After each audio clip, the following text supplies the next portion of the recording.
السلام علیکم to all, دس از ثنا احمد۔ امید ہے آپ سب لوگ خیریت سے ہوں گے۔ الحمدللہ آپ لوگ کی دعاؤں سے میں بھی خیریت کے ساتھ ہوں اور ایک اور ڈیلی بلاگ کے ساتھ حاضر خدمت تھی۔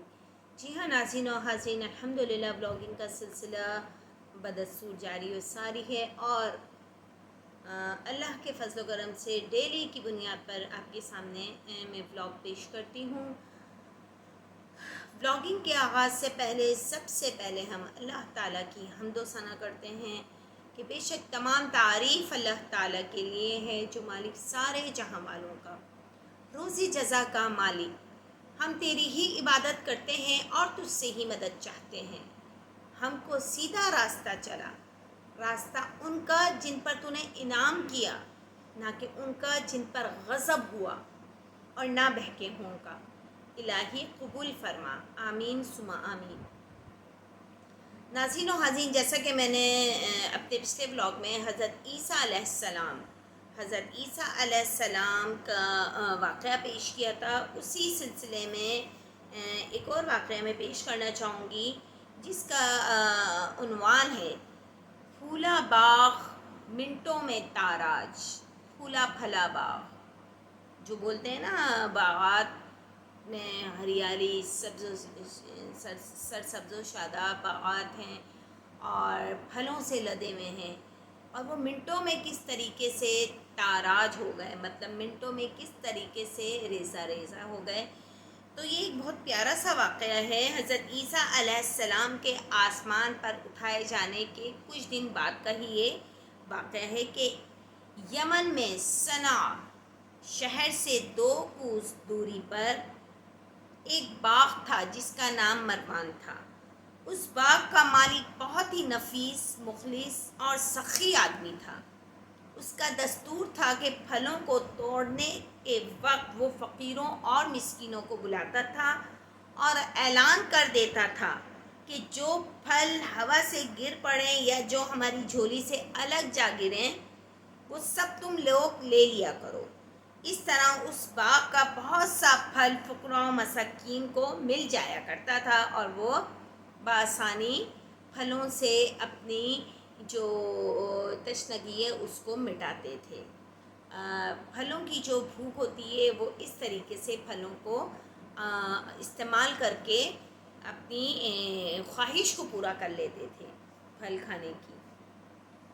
باغ کا مالک مر گیا تو اس کے تینوں بیٹے اس باغ کے مالک ہو گئے، مگر یہ تینوں بہت ہی بخیل تھے۔ جی ہاں، یہ تینوں بیٹے جو تھے وہ بالکل اپوزٹ تھے اپنے والد کے۔ والد جو تھے وہ بہت زیادہ سخی تھے، رحم دل تھے، بہت نفیس آدمی تھے۔ ناظرین و حاضرین، دیکھیے آج کے دور میں کوئی یہ چاہے گا کہ اس کے باغات کے پھل کوئی دوسرا آئے اور وہ کھا جائے؟ نہیں، ناممکن سی بات ہے۔ بہت 100 میں کوئی چند لوگ ایسے ہوں گے جو یہ کام کریں گے، لیکن وہ جو بادشاہ تھا وہ بہت زیادہ سخی دل تھا، سخاوت اس میں کوٹ کوٹ کر بھری ہوئی تھی۔ تو وہ کیا کرتا تھا، جب اس کے باغات کے پھل لگ جاتے تھے درخت پر اور وہ ہوا سے گر جاتے تھے یا ان کی جھولی سے الگ گرتے تھے، جو انہوں نے کچھ بچھایا ہوا ہوتا تھا کہ اس پہ پھل گریں، اس کے علاوہ ادھر ادھر کوئی الگ گر گئے تو وہ مساکین اور فقراء کے حصے میں آتے تھے، وہ ان کے لیے ہوتے تھے۔ وہ کہتے تھا کہ آپ غریبوں کے لیے یہ حصہ ہے، آپ لوگ آئیں اور یہ پھل اٹھا لیں اور لے جائیں، کھائیں اس کو۔ جب ان کا انتقال ہو گیا تو ظاہر ہے وہ باغات جو تھے، پھلوں کے باغات جو تھے، وہ اس کے 3 بیٹے تھے، ان کے حصے میں آ گئے۔ اچھا، اب وہ جو تینوں بیٹے تھے وہ تھے انتہائی بخیل، کنجوس، مگر یہ تینوں بہت زیادہ بخیل تھے۔ ان لوگوں نے آپس میں طے کر لیا کہ اگر فقیروں اور مسکینوں کو ہم لوگ بلائیں گے تو بہت سے پھل یہ لوگ لے جائیں گے اور ہم لوگوں کے اہل و عیال کی روزی میں تنگی ہو جائے گی۔ ان کا یہ کہنا تھا، ان کا یہ سوچنا تھا کہ ابا جان تو اس طریقے سے کرتے تھے، جبھی تو بہت زیادہ پھل غریبوں کے حصے میں چلے جاتے تھے، اور ہم یہ نہیں کریں گے۔ وہ تینوں بخیل تھے، کنجوس تھے، انہوں نے یہ فیصلہ کیا وہ لوگ ایسا نہیں کریں گے۔ چنانچہ ان تینوں بھائیوں نے قسم کھا کر یہ طے کرا کہ سورج نکلنے سے قبل ہی چل کر ہم لوگ باغ کے پھل توڑ لیں تاکہ فقراء و مساکین کو خبر ہی نہ ہو۔ چنانچہ ان لوگوں کی بدنیتی کی نحوست نے یہ اثر بد دکھایا کہ ناگہاں رات ہی میں اللہ تعالیٰ نے باغ میں ایک آگ بھیج دی۔ اللہ اکبر! دیکھیے اللہ تعالیٰ تو دلوں کے حال جانتا ہے بے شک۔ تو جب انہوں نے یہ ارادہ کرا کہ ہم ایسا کریں گے تو اللہ تعالیٰ نے کیا کیا؟ ان کے باغات میں ایک آگ کا عذاب ہی کہلایا جائے گا، وہ بھیج دیا جس نے پورے باغ کو جلا کر خاکستر کر دیا۔ جی ہاں، پورے باغ کو جلا کر راکھ ہوتی ہے نا، کاغذ کی جو جل جاتا ہے کاغذ تو پھر اس کی راکھ ہوتی ہے، ویسا ہو گیا اور خاک ہو کر وہ سیاہ ہو گیا پورا باغ۔ ان لوگوں کو اس کی خبر بھی نہ ہوئی۔ یہ لوگ اپنے منصوبے کے مطابق رات کے آخری حصے میں نہایت خاموشی کے ساتھ پھل توڑنے کے لیے روانہ ہو گئے۔ انہیں کچھ اندازہ نہیں تھا کہ انہوں نے جو سوچا ہے اس پر عمل درآمد بھی ہو چکا ہے اور اس کی ان کو کڑی سے کڑی سزا بھی مل چکی ہے۔ اور راستے میں چپکے چپکے باتیں کرتے تھے تاکہ فقیروں اور مسکینوں کو خبر نہ مل جائے۔ اللہ اکبر! لیکن یہ لوگ جب باغ کے پاس پہنچے تو وہاں جلے ہوئے درختوں کو دیکھ کر حیران رہ گئے۔ چنانچہ ایک بول پڑا کہ ہم لوگ شاید راستہ بھول پڑے، یہ ہماری جگہ نہیں ہے، یہ ہمارا باغ نہیں ہے، ہم کہیں اور چلے آئے ہیں۔ مگر ان میں سے ایک جو دوسرے بھائیوں کی بنسبت کچھ نفیس تھا، اس کو اپنے والد کی تھوڑی سی نفاست، تھوڑی سی سخاوت اس میں آ گئی تھی۔ بولتے ہیں نا کہ پوری اولادیں، 5 اولادیں تو پانچوں برابر نہیں ہوتی، اسی طریقے سے ان میں تھا۔ اس کے تینوں بیٹوں میں وہ جو ایک بیٹا تھا وہ تھوڑا بہت اپنے باپ کی طرح سخی تھا، نفیس تھا، لیکن باقی جو 2 بیٹے تھے وہ بالکل ایسا نہیں تھے، وہ بالکل اپوزٹ تھے، بخیل تھے، کنجوس تھے۔ تو اس نے کہا، جو نفیس بیٹا تھا، جو نیک دل کہہ دینا چاہیے کہ وہ تھا، اس نے کہا کہ ہم راستہ نہیں بھولے ہیں، بلکہ اللہ تعالیٰ نے ہم لوگوں کو پھلوں سے محروم کر دیا ہے۔ اللہ اکبر! لہٰذا تم لوگ اللہ کی تسبیح پڑھو۔ تو ان سبوں نے یہ پڑھنا شروع کر دیا کہ سبحان ربنا انا کنا ظالمین، ان کنا ظالمین، یعنی ہمارے رب کے لیے پاکی ہے، ہم لوگ یقیناً ظالم ہیں کہ ہم نے فقراء و مساکین کا حق مار لیا تھا۔ اور پھر وہ تینوں بھائی ایک دوسرے کو ملامت کرنے لگے، مطلب وہ ایک دوسرے کو الزام دینے لگے کہ تم نے مجھے مشورہ دیا تھا، اس دوسرے نے کہا فلاں نے مجھے مشورہ دیا تھا تو ایسا فلاں نے سوچا تھا، ایسا فلاں، اس طریقے سے وہ آپس میں ہی تینوں بھائی لڑ پڑے اور سب ہائے رے ہماری قسمت، ہائے رے ہماری قسمت کہہ کر سب کے دل سے توبہ و استغفار کرنے لگے اور آخر میں یہ کہنے لگے کہ ان قریب ہمارا رب ہم لوگوں کو اس سے بہتر باغ اس کے بدلے میں عطا فرمائے گا۔ ہم اپنے رب ہی سے توبہ قبول کرنے کے خواستگار ہیں، درخواستگار ہیں۔ حضرت عبداللہ بن مسعود رضی اللہ تعالی عنہ نے فرمایا کہ ان لوگوں نے سچے دل سے توبہ کر لی تو اللہ تعالی نے ان لوگوں کی توبہ کو قبول فرمایا اور پھر ان لوگوں کو اس کے بدلے ایک دوسرا باغ عطا فرمایا جس میں بہت زیادہ اور بہت بڑے بڑے پھل آنے لگے۔ اس باغ کا نام حیوان تھا اور اس میں ایک ایک انگور اتنا بڑا بڑا ہوتا تھا کہ اس کا ایک خوشہ ایک خچر کا بوجھ ہو جایا کرتا تھا۔ سبحان اللہ! جی ناظرین و حاضرین، اللہ تعالیٰ کی رحمت و برکت دیکھیے کہ ان لوگوں نے سچے دل سے توبہ کی اور توبہ قبول کرنے کے درخواستگار اللہ ہی کو رکھا کہ اللہ پاک ہی ہماری دعاؤں کو، توبہ کو قبول فرمائیں گے، اور ہم نے جو یہ کنجوسی، جو لالچ دکھایا ہے، اللہ تعالیٰ ہمیں اس سے محفوظ رکھے۔ انہوں نے اللہ تعالیٰ سے سچے دل سے توبہ کر لی تھی چنانچہ، اور انہوں نے یہ بھی کہا کہ اللہ تعالیٰ ہمیں ضرور اس باغ کے بدلے ایک بہتر باغ عطا کرے گا، جس میں بہت بڑے بڑے پھل ملیں گے ہمیں، اور واقعی اللہ تعالیٰ نے ایسا کرا، ایسا دکھایا انہیں۔ اور ابو خالد یمانی کا بیان ہے کہ اس باغ میں گیا تھا تو میں نے دیکھا کہ اس باغ میں انگوروں کے خوشے حبشی آدمی کے قد کے برابر بڑے ہوئے تھے۔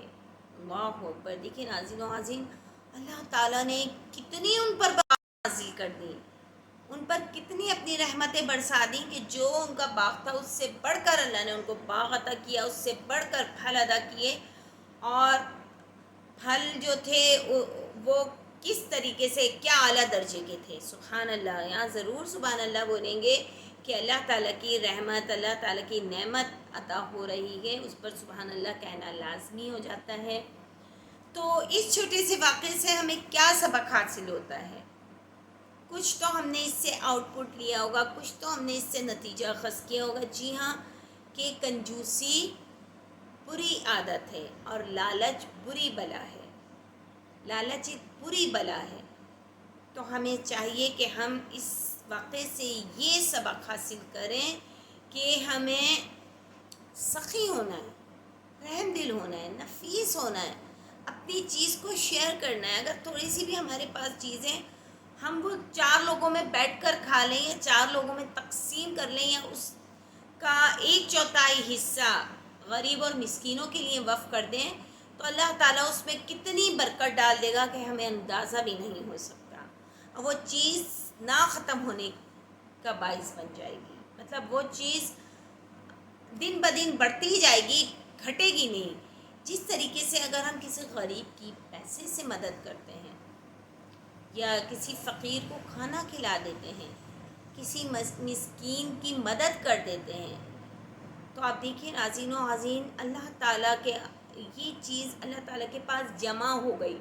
اب ہمیں اس کے احسان کا بدلہ بھی اللہ ہی سے مانگنا ہے، نہ کہ اس بندے سے، نہ کہ اس فقیر سے، نہ کہ فلاں سے کہ ہم نے اس کا اس وقت میں کام آئے تھے، اب اس کو بھی ضرور میرے دیکھتا ہوں میں کیسے کام نہیں آئے گا۔ تو ایسا نہیں ہے، ایسا بالکل نہیں سوچنا چاہیے۔ ہمیں چاہیے کہ ہم نے جو بھی سخاوت دکھائی ہے، جو بھی سخی پنا اللہ تعالیٰ نے ہم میں ڈالا ہے وہ دوسروں کے لیے، تو اس کا اجر بھی اللہ تعالیٰ ہی ہمیں عطا فرمائیں گے انشاءاللہ عز و جل۔ اور یہ ہے کہ سخاوت اور نیک نیتی کا اثر مال میں خیر و برکت اور مال کی فراوانی ہے۔ جی ناظرین و عزیز، وہی والی بات جو میں اپنے الفاظ میں بیان فرما رہی ہوں، اور بخیلی اور بدنیتی کا ثمر مال کی ہلاکت اور بربادی ہی ہے۔ اور یہ بھی معلوم ہوا کہ سچی توبہ کر لینے سے، جی ہاں، اللہ تعالیٰ تو دلوں کے حال جانتا ہے، وہ ہماری شہ رگ سے بھی زیادہ قریب ہے۔ تو اگر ہم نے کوئی برائی کا ارادہ کیا بھی ہے، بے شک ہم نے ابھی اس پر عمل درآمد نہیں کیا، تو اللہ تعالیٰ فرشتوں کے کہتا ہے کہ میرے بندے کی برائی مت لکھو، ابھی برائی کے فرشتے کو بولتا ہے کہ یہ اپنے رجسٹر میں ابھی مت لکھو، ہو سکتا ہے میرا بندہ توبہ کر لے اور وہ پھر نیکی کی طرف آ جائے۔ آپ اندازہ لگائیے ناظرین و عزیز کہ اللہ تعالیٰ ہم پر کس طریقے سے مہربان ہے۔ سبحان اللہ! مطلب اگر ہم ابھی نیکی کا ارادہ کر رہے ہیں، نیکی کر چکے ہیں، تو ہمارے حصے میں لکھے جائے گی۔ اسی طریقے سے برائی کا بھی ہونا چاہیے تھا کہ اگر ہم برائی کا سوچ رہے ہیں یا برائی کی طرف مائل ہو رہا ہے ہمارا مائنڈ، تو برائی کا فرشتہ کھٹاکھٹ لکھ سکتا تھا، لیکن اللہ تعالیٰ نے اس کو تنبیہ کر دی ہے برائی کے فرشتے کو کہ جب تک میرا بندہ وہ برا کام سر انجام نہ دے دے، اس کا کھاتا نہیں کھولنا، اس کا نامہ اعمال میں یہ چیز درج نہیں کرنا۔ اگر ہو سکتا ہے میرے بندے نے دل میں سوچا، شیطان ہے، آ جاتا ہے، شیطان تو انسان پر سے وار کرتا ہے، آگے سے، پیچھے سے، دائیں سے، بائیں سے، چاروں طرف سے آپ پر دیکھیں وار کرنے کے لیے ہی تو وہ دنیا میں ہے، ورنہ اللہ تعالیٰ تو اس کو وہیں جب وہ فرشتے نے سجدہ کرنے سے انکار کر دیا تھا تو اللہ تعالیٰ نے ابلیس کو اسی وقت ختم کر دینا چاہا تھا، لیکن اس نے اللہ تعالیٰ سے مہلت مانگی تھی کہ رہتی دنیا تک جب تک قیامت نہ آئے مجھے بھی زندہ رکھ اور میں تیرے نیک بندے کو نیکی کی جانب سے ہٹاؤں گا،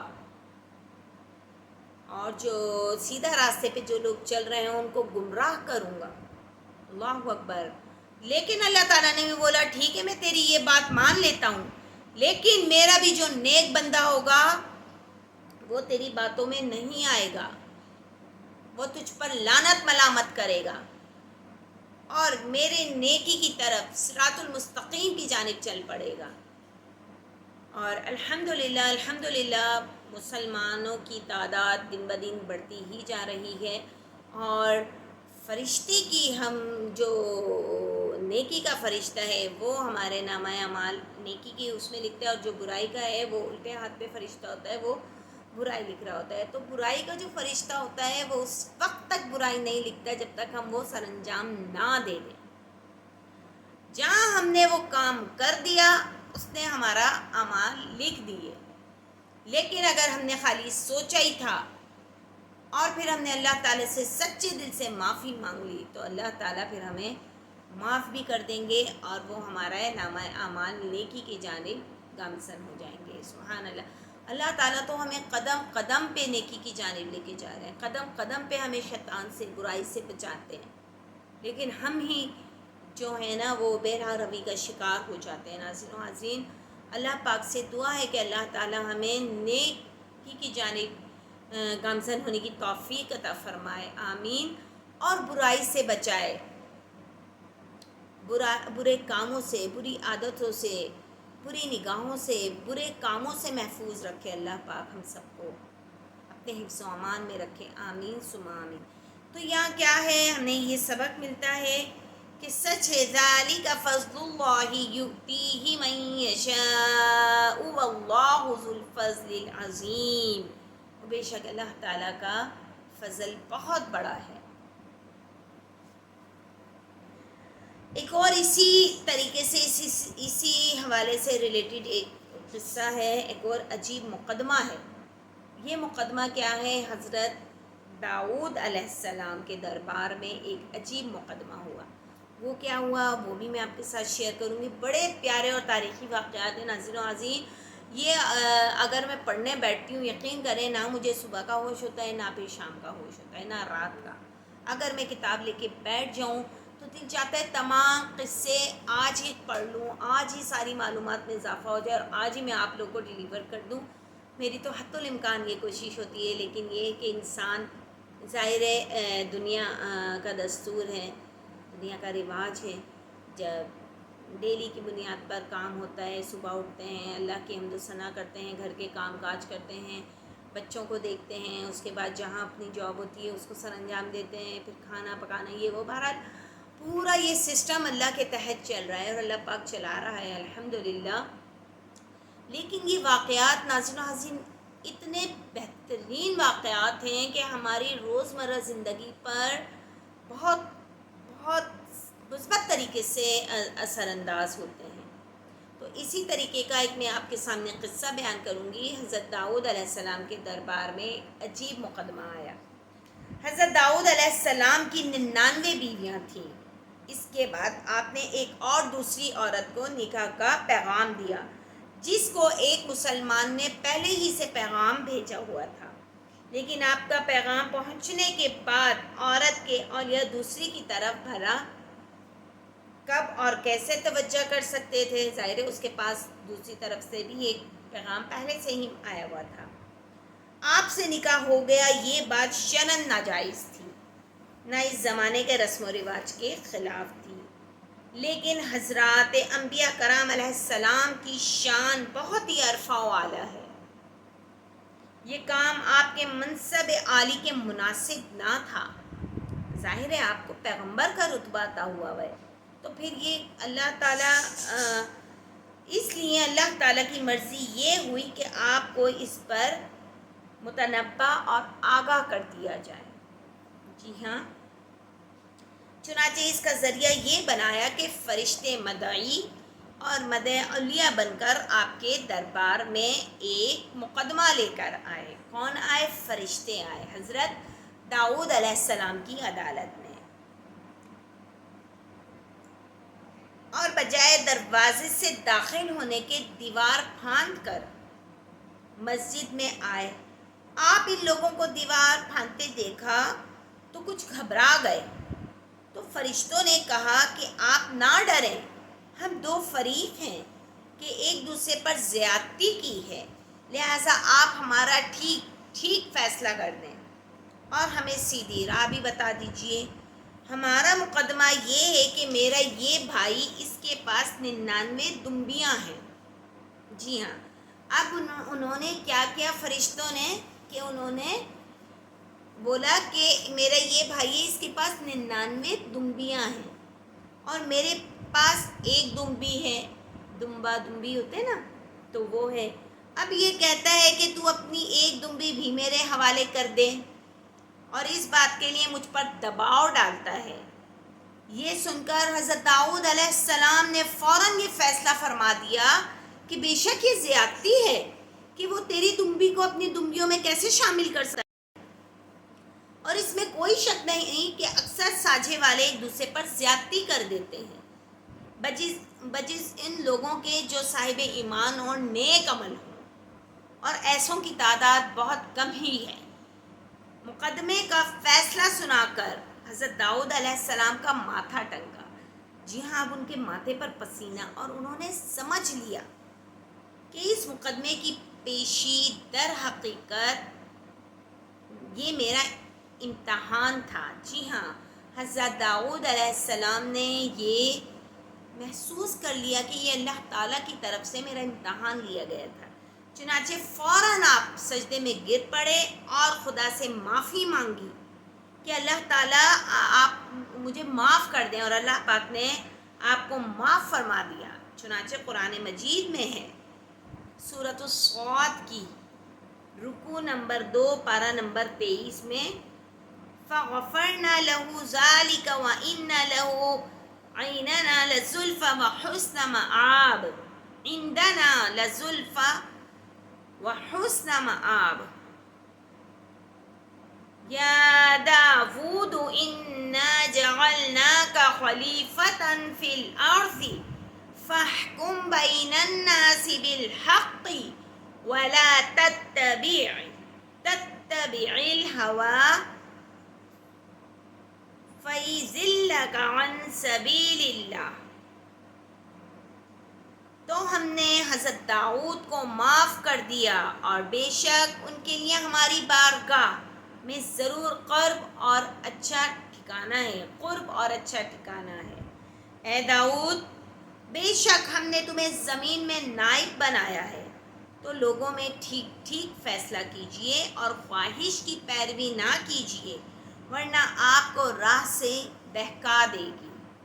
سبحان اللہ، یہ اللہ پاک کی طرف سے پھر آیات نازل ہوئی حضرت داؤد علیہ السلام کے لیے، اور واقعی انہوں نے سچی توبہ کی، اللہ پاک نے ان کی توبہ قبول فرمائی۔ تو اس واقعے سے ہمیں کیا درس مل رہا ہے، ہم نے کیا نتیجہ اخذ کیا ہے کہ انبیاء کرام علیہ السلام کی شان بہت ہی عظیم الشان ہے، اس لیے بہت ہی معمولی اور چھوٹی چھوٹی باتوں پر بھی اللہ تعالیٰ کی طرف سے ان حضرات کو آگاہی دی جاتی ہے، اور یہ نفوس قدسیہ بھی بارگاہ خداوندی میں اس قدر مطیع اور متواضع ہوتے ہیں کہ فوراً ہی دربار خداوندی میں سجدہ ریز ہو کر عفو و تقصیر کی استدعا کرنے لگتے ہیں۔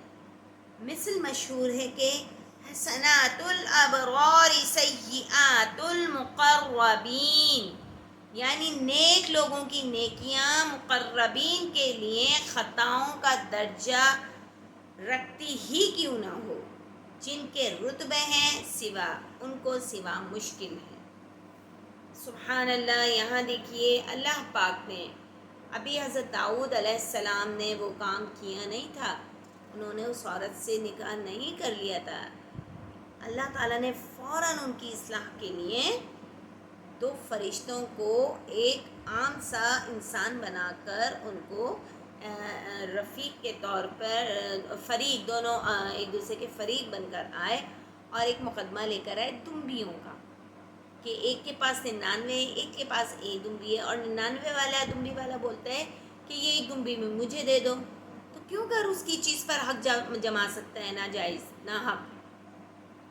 چنانچہ انہوں نے فیصلہ بالکل برحق دیا، اور پھر ایک دم ان کو خیال ہوا کہ یہی کام تو میں کر رہا ہوں کہ 99 بیویاں ہیں میرے پاس اور میں کسی ایک دوسرے کی بیوی کو بھی اپنی بیوی بنانا چاہتا ہوں۔ تو یہاں اللہ تعالیٰ نے فیصلہ سنا دیا، ان کی توبہ بھی قبول ہوئی، اور الحمدللہ وہ یہ فعل کرنے میں اللہ تعالیٰ کی طرف سے پاک و پاکیزہ بھی رہے۔ انشاءاللہ چھوڑنے کا نقصان، جی ہاں ناظرین و عازمین، یہ والا ولاگ، یہ والا قصہ آپ ضرور سنیے گا، بہت دل کو چھو لینے والا قصہ ہے یہ، اور بڑا ہی پیارا قصہ ہے کہ ہم جو کام کرتے ہیں تو انشاءاللہ نہیں لگاتے، اس کا کتنا بڑا نقصان ہے۔ جی ہاں، حضرت سلیمان علیہ السلام کے 99 بیویاں تھیں۔ ایک مرتبہ آپ نے فرمایا کہ میں ہر بیوی کو حاملہ کروں گا اور ہر ایک سے بیٹا پیدا ہوگا، اور وہ گھوڑے پر سوار ہو کر اللہ کی راہ میں جہاد پہ نکلے گا۔ مگر یہ فرماتے وقت آپ نے انشاءاللہ نہیں کہا، غالباً آپ اس وقت کسی ایسے شغل میں تھے کہ اس کا خیال ہی نہیں رہا، ورنہ تو صحابہ، نبی، پیغمبروں انشاءاللہ، سبحان اللہ، ماشاءاللہ، تو ان کے دعایا کلمات، ان کے کلمات نکلتے تھے منہ سے۔ تو انشاءاللہ چھوڑ دینے کا یہ اثر ہوا کہ صرف ایک عورت، ایک بیوی ان کی اس وقت حاملہ ہوئی، اور اس کے پاس بھی ایک ناقص الخلقت، یعنی پری میچور بیبی بولتے ہیں نا، جو بالکل کمپلیٹ نہیں ہوتا بیبی، وہ انہوں نے پیدا کیا۔ حضور اکرم صلی اللہ علیہ وآلہ وسلم نے فرمایا، جی ہاں ناظرین و عازمین، یہاں ہمارے نبی پاک صلی اللہ علیہ وآلہ وسلم نے فرمایا کہ اگر سلیمان علیہ السلام انشاءاللہ کہہ دیا ہوتا تو ان سب عورتوں کے ایک ایک لڑکے پیدا ہوتے اور وہ سب خدا کی راہ میں جہاد کرتے، سبحان اللہ۔ لیکن اس کا ذکر بھی قرآن مجید میں ہے، سورۃ الصاد میں رکوع نمبر 3 پارہ نمبر 23 میں موجود ہے کہ وَلَقَدْ فَتَنَّا سُلَيْمَانَ وَأَلْقَيْنَا عَلَى كُرْسِيِّهِ جَسَدًا ثُمَّ أَنَابَ قَالَ رَبِّ اغْفِرْ لِي وَهَبْ لِي مُلْكًا لَا يَنبَغِي لِأَحَدٍ مِّن بَعْدِي إِنَّكَ أَنتَ الْوَهَّابُ۔ اور بے شک ہم نے حضرت سلیمان کا امتحان لیا اور ان کی کرسی پر ایک بے جان بدن، کچا بچہ ڈال دیا۔ پھر انہوں نے خدا کی طرف رجوع کیا اور عرض کی کہ اے میرے رب، مجھے بخش دے اور مجھے ایسی بادشاہی عطا فرما کہ میرے بعد کسی کے لیے مناسب نہ ہو، بے شک تو ہی بہت زیادہ دینے والا ہے، سبحان اللہ۔ اور واقعی پھر اللہ تعالیٰ نے ان کو ایسی بادشاہی عطا فرمائی۔ حضرت سلیمان علیہ السلام کے قبضے میں جنات تھے، ہوا ان کے تابع تھی، اور وہ پرندوں کی بولیاں جانتے تھے۔ کسی اور نبی کو یہ اللہ تعالیٰ نے خصوصیات نہیں فراہم کی تھی، اللہ تعالیٰ کے حکم سے آپ نے یہ چیزیں تھیں۔ اس قرآنی واقعے سے یہ سبق ملتا ہے کہ مسلمان کو لازم ہے کہ آئندہ کے لیے ہر کام بھی کرنے کو بولے وہ یا کرے تو کہے کہ انشاءاللہ تعالی، کیونکہ اس کو چھوڑ دینے کا انجام سراسر نقصان اور ناکامی و محرومی ہے۔ غور کیجئے کہ حضرت سلیمان علیہ السلام جو خداوند کریم کے پیارے نبی اور بے مثل بادشاہ بھی ہیں، مگر انہوں نے لاشعوری طور پر انشاءاللہ تعالیٰ چھوڑ دیا تو ان کا مقصد جو اعلیٰ درجے کی عبادت تھی پورا نہیں ہوا، اور وہ اس بات پر نہایت رنجیدہ بھی ہوئے اور اللہ تعالیٰ کی طرف رجوع فرمایا اور اپنی مغفرت کی دعا بھی کی، پھر بھلا ہم تم گناہ گاروں کا کیا ٹھکانہ ہے؟ اگر ہم انشاءاللہ تعالیٰ کہنا چھوڑ دیں گے تو ہمیں بھی اللہ تعالیٰ اس چیز سے محرومی عطا کر دے گا جس کی بھی ہمیں طلب ہوگی۔ تو ہمیں یہ چیز ضرور یاد رکھنی چاہیے، جو بھی کام کریں اس کے بعد کہیں انشاءاللہ تعالیٰ، اگر اللہ نے چاہا تو یہ کام ضرور پورا ہوگا۔ اور واقعی اگر وہ ہمارا کام ہمارے لیے اس کام میں بہتری ہوگی تو اللہ پاک وہ کام ضرور انشاءاللہ کی برکت سے پورا کریں گے، اور اگر وہ کام ہمارے لیے بہتر نہیں ہوگا تو وہ کام پورا نہیں ہوگا، وہ ہمارے لیے بہتر ہی نہیں ہے۔ تو اللہ تعالیٰ تو اپنے بندوں کا نقصان نہیں چاہتا نا، ماں سوائے اس کے کہ بندے خود اپنا نقصان چاہیں۔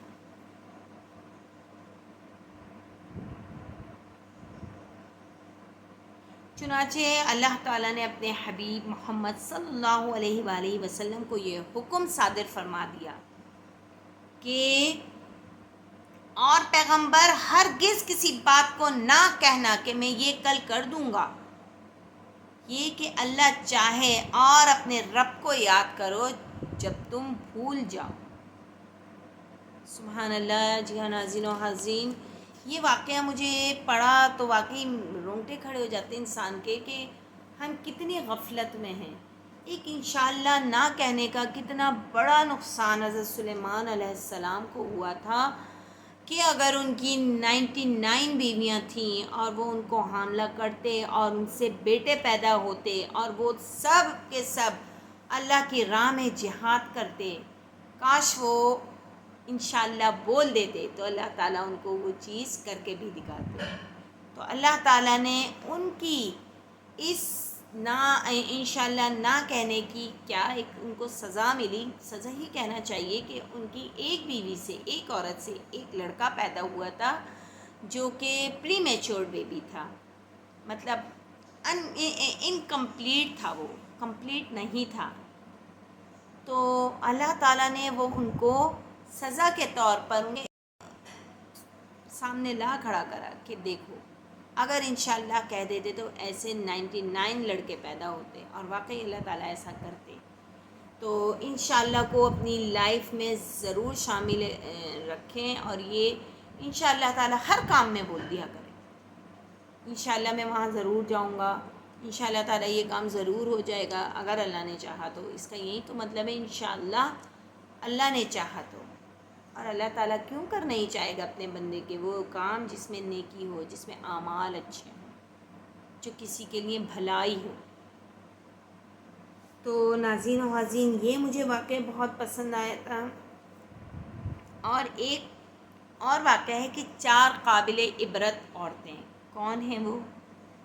نمبر 1 ہے واحلہ، نمبر 2 ہے واعلہ، ایک واحلہ اور ایک واعلہ عین کے ساتھ ہے، ایک ہے آسیہ اور ایک ہے مریم، حضرت آسیہ علیہ السلام اور حضرت مریم علیہ السلام۔ اور 2 جو واحلہ اور واعلہ ہیں، واحلہ جو ہیں جو ہاں سے آ رہی ہیں، یہ حضرت نوح علیہ السلام کی بیوی تھی، اس کو ایک نبی برحق کی زوجیت کا شرف حاصل ہوا اور برسوں ہی اللہ کے نبی کی صحبت سے سرفراز رہی، مگر اس کی بد نصیبی اور قابل عبرت ہے کہ اس کو ایمان نصیب نہیں ہوا، بلکہ یہ حضرت نوح علیہ السلام کی دشمنی اور توہین و بے ادبی کے سبب سے بے ایمان ہو کر مر گئی اور جہنم میں داخل ہوئی۔ اللہ اکبر، اللہ اکبر۔ ناظرین و حاضرین، دیکھیے کہ یہاں ہمارے پیغمبروں کی بھی بیویاں تھیں جنہوں نے اسلام قبول نہیں کیا تھا، تو اللہ تعالیٰ نے ان پیغمبروں کی پیغمبری کے بھی صدقے میں ان کو جنت میں نہیں ڈالا بلکہ وہ جہنم واصل ہوئی۔ یہ ہمیشہ اپنی قوم میں جھوٹا پروپیگنڈا کرتی رہتی تھی کہ حضرت نوح علیہ السلام مجنون اور پاگل ہیں، نعوذ باللہ، اور لہٰذا ان کی کوئی بات نہ مانو۔ واحلہ نام تھا اس کا۔ اب یہ واحلہ جو تھی وہ حضرت نوح علیہ السلام کی زوجہ تھی جو کافر ہی مری، ایمان بھی نہیں لائی۔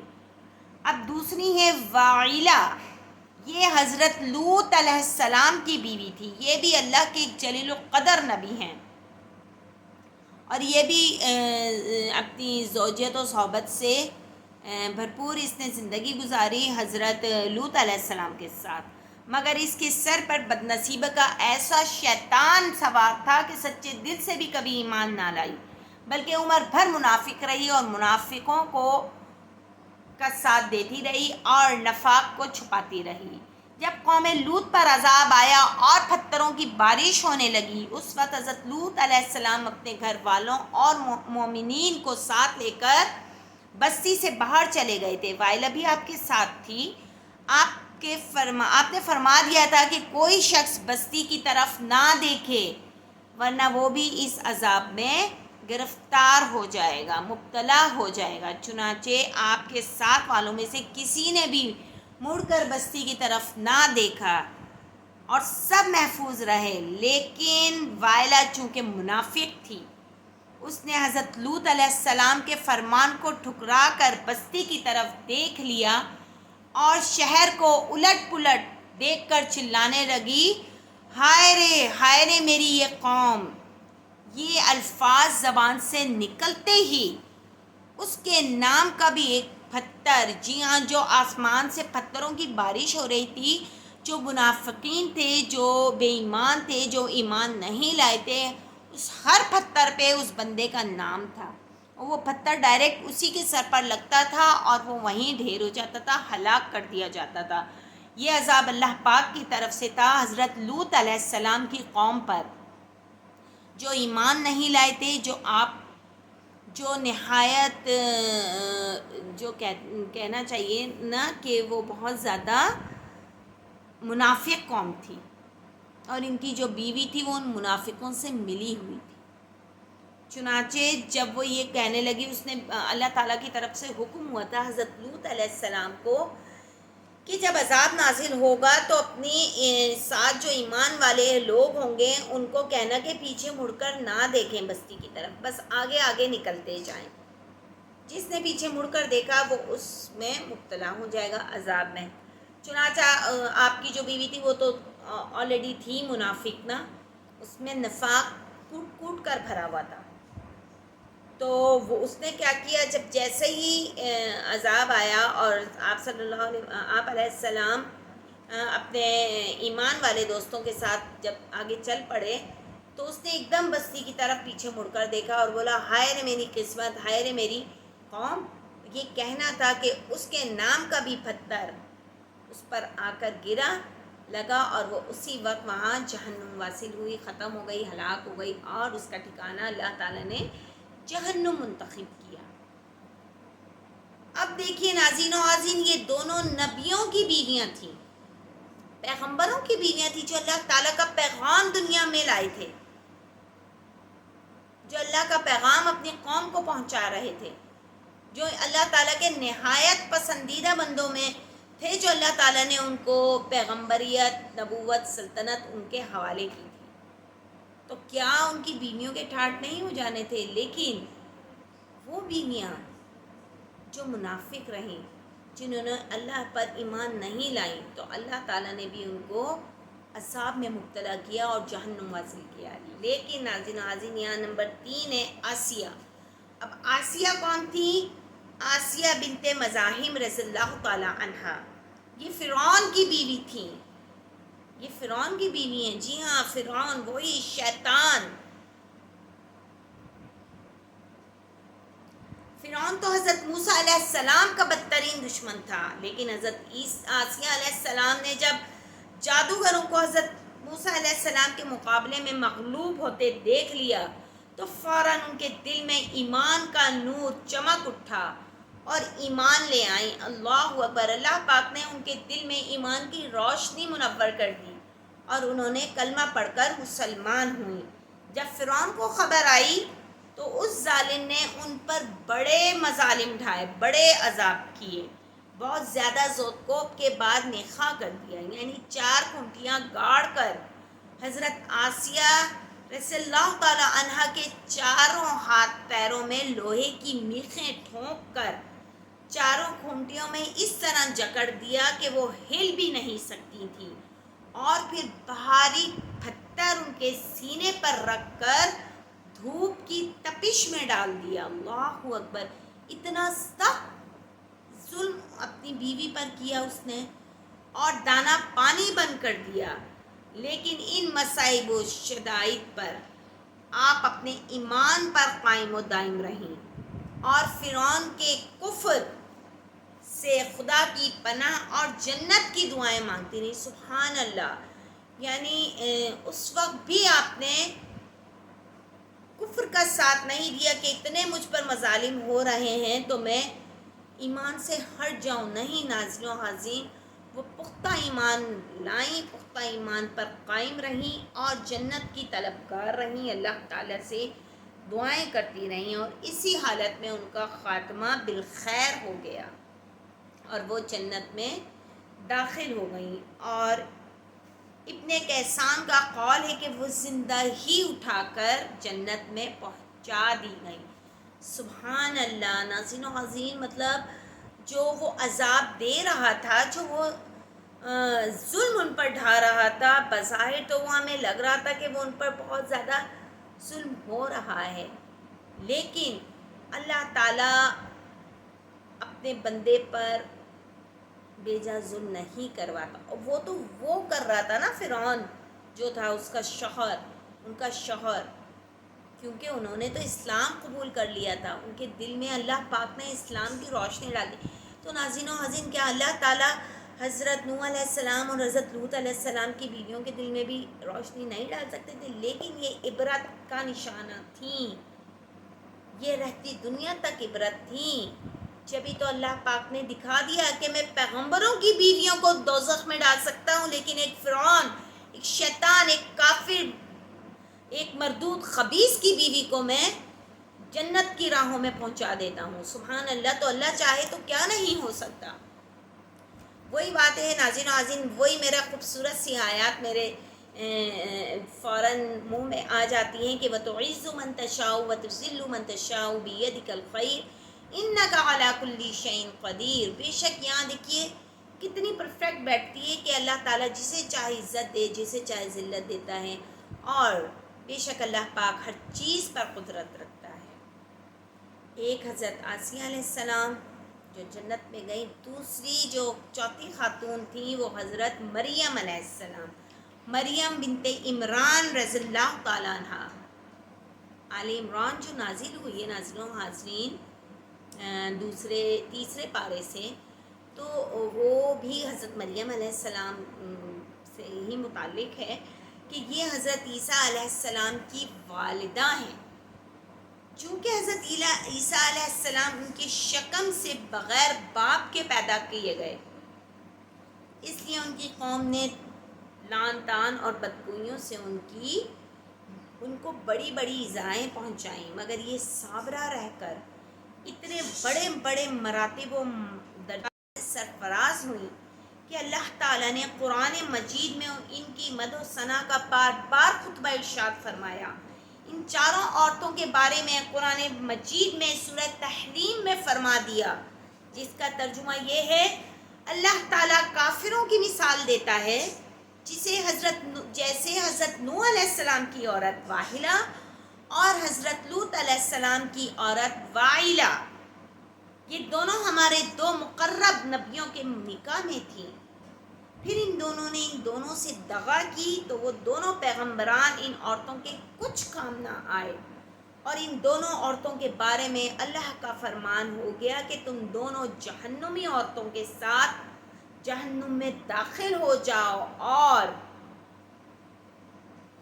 اللہ تعالیٰ مسلمانوں کی مثال بیان فرماتا ہے۔ فرعون کی بیوی آسیہ رضی اللہ تعالیٰ عنہ، جب انہوں نے عرض کی کہ اے میرے رب، میرے لیے اپنے پاس جنت میں گھر بنا اور مجھے فرعون اور اس کے کام سے نجات دلا دے، اور مجھے اس ظالم لوگوں سے نجات بخش، اور عمران کی بیٹی مریم جس نے اپنی پارسائی کی حفاظت کی تو ہم نے اس میں اپنی طرف کی روح پھونکی، اور اس نے اپنے رب کی باتوں اور اس کی کتابوں کی تصدیق کی اور فرما برداروں میں سے ہوئی۔ سورہ تحریم کا رکوع نمبر 2 ہے۔ تو اس سے ہمیں کیا ہدایت ملتی ہے ناظرین و حاضرین؟ اس بات واقعے سے ہمیں کیا سبق حاصل ہوتا ہے کہ بے شک وائلہ اور وائلہ دونوں نبی کی بیویاں ہو کر کفر و نفاق میں گرفتار ہو کر جہنم رسید کر دی ہوئی، اور فرعون جیسے کافر کی بیوی حضرت آسیہ ایمان کامل کی دولت پا کر جنت میں داخل ہوئی، اور حضرت آسیہ اور حضرت مریم حق ظاہر ہو جانے کے بعد اس طرح ایمان لائیں کہ فرعون کے گھر کے سب آرام و راحت کو ٹھکرا دیا۔ کس نے؟ حضرت آسیہ نے، اور بے پناہ تکلیفوں اور ایذاؤں کو باوجود اپنے ایمان پر قائم رہیں۔ بلا شبہ یہ باتیں قابل عبرت ہیں۔ جی ہاں ناظرین و حاضرین، یہ بہت پیارے واقعات ہیں، یہ بہت پیاری مثالیں ہیں اللہ تعالیٰ کی طرف سے ہم مسلمانوں کے لیے کہ اللہ تعالیٰ جسے چاہے قدرت سے نواز دیتا ہے۔ ایک تو یہ کہ اللہ تعالیٰ کے یہاں دیکھیں، اللہ پاک نے 2 نبی پیغمبر کی بیویاں ہونے کے باوجود انہیں جہنم واصل کیا، اور یہاں ایک فرعون کی، ایک کافر کی بیوی حضرت آسیہ علیہ السلام اتنے مظالم اپنی قوم پر ہوتے دیکھتی تھی کہ فرعون کرتا تھا، فرعونیت اس نے پھیلائی بھی تھی، تو آپ اللہ کے آگے سربسجود ہوئیں، اللہ سے توبہ و استغفار کی، اور اللہ سے جنت کی طلبگار رہیں، اللہ سے جنت میں ایک مکان کا طلب رہا انہیں، اور اللہ پاک نے ان کی دعا قبول فرمائی اور انہیں جنت میں اعلیٰ درجے پر فائز کیا۔ اسی طریقے سے حضرت مریم علیہ السلام، جنہوں نے حضرت عیسیٰ علیہ السلام کو پیدا کیا، بغیر باپ کے تھے، آپ کو بھی بہت زیادہ تکلیف ہوئی اپنی قوم کی طرف سے۔ ظاہر ہے ایسی عورتوں کے بارے میں نعوذ باللہ بہت گھٹیا الفاظ استعمال کر لیتے ہیں لوگ، اور ایسا ہی آپ کے ساتھ ہوا، لیکن آپ نے اللہ تعالیٰ کی حمد و ثنا میں کوئی کسر نہ چھوڑی۔ یہ بھی واقعہ میں بیان کر چکی ہوں اپنے پچھلے واقعات میں، آپ حضرت مریم علیہ السلام کا قصہ بھی ضرور سنیے گا دوبارہ سے، جو میرے نئے سبسکرائبرز ہیں، کیونکہ میں نے بہت سے قصے پیچھے اپنے ولاگز میں بتا دیے ہیں۔ حضرت نوح علیہ السلام کا بھی قصہ میں نے بتایا تھا کہ ان پر کیا عذاب نازل ہوا تھا اور کس طریقے سے ان کی بیوی پر عذاب آیا تھا۔ حضرت لوط علیہ السلام کی بیوی پر بھی کس طریقے سے عذاب آیا تھا، اس پوری قوم پر، اور ان کی بیوی جو ایمان نہیں لائی تھی کس طریقے سے نیست و نابود ہوئی تھی۔ اسی طریقے سے فرعون کا میرے خیال میں ابھی میں نے قصہ بیان نہیں کیا ہے، انشاءاللہ تعالیٰ میرا نیکسٹ ولاگ اسی پر ہوگا، میں فرعون کا بھی آپ کے سامنے قصہ بیان کروں گی، جو اس کا بھی ایک تاریخی واقعہ ہے جو ہم سب کے لیے عبرت کا نشان ہے۔ تو ناظرین و حاضرین، اس امید کے ساتھ کہ آپ کو میرا ولاگ بہت اچھا لگا ہوگا، اور ضرور آپ اس کو سمجھیں گے، سنیں گے غور سے، اور کتابوں میں پڑھ بھی سکتے ہیں، اور انشاءاللہ تعالیٰ اللہ پاک ہمیں نیک اعمال پر چلنے کی توفیق عطا فرمائے، اور ہر کام میں انشاءاللہ کہنا مت بھولیے گا۔ آج کا میرا یہ آپ کو درس ہے کہ انشاءاللہ کو اپنے پلو سے باندھ لیں، مطلب انشاءاللہ تعالیٰ ہمیں ہر بات میں لگا دینا، تو جو کام نہیں بھی ہونے والا ہوگا وہ اللہ کے حکم سے ہو جائے گا۔ تو انشاءاللہ تعالیٰ نیکسٹ ولاگ کے ساتھ میں کل حاضر خدمت ہوں گی۔ ٹل دین اللہ حافظ، اور السلام علیکم ورحمۃ اللہ وبرکاتہ۔